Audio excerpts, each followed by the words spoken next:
இன்று ஒரு தகவலில் உங்களுக்கு இப்போ தூக்கத்தை பற்றி சொல்ல போகிறேன். பக்கத்தில் ஒருத்தர் தூங்கிட்டு இருக்கும்போது நம்ம தூங்கும்போது அவர் கொரட்டை விட்டாருன்னா நம்மளுக்கு ரொம்ப கஷ்டமாக இருக்கும்.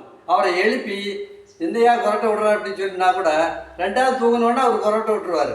ஏன்னா அவருக்கு அதை பற்றி தெரியறதே இல்லை. அது கொரட்டை போகணுன்னாக்கா ஒரு மருந்து இருக்குது. அந்த மருந்து வந்து இந்த மருந்து இது சொல்கிறோம் நாங்கள் உங்களுக்கு. அதிமதுரம்னு அதுக்கு பேர். ஜாஸ்தி செலவாகாது, மருந்து கடையில் கிடைக்கும். ஒன்று வாங்கிட்டு வாங்க. வாங்கிட்டு வந்து சின்னதாக வெட்டி இந்த நாக்கு இருக்குது பார்த்தீங்களா, நாக்குக்கு இடையில வச்சுக்கணும்.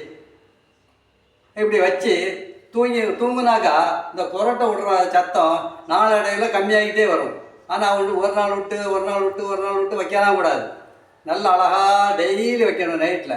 அதை காலையில் எடுத்து தூர போட்டுடலாம், ஒன்றும் பிரச்சனை இல்லை. தூங்கும்போது மாத்திரம் கரெக்டாக வச்சுக்கிட்டே இருங்க. அது நாளடைவில் அது கொரட்டையே வராது. இது ஒன்று உங்களுக்கு நல்லதாக இருக்கும். அதை பற்றி மீதியாக அடுத்த தடவை சொல்கிறேன் உங்களுக்கு.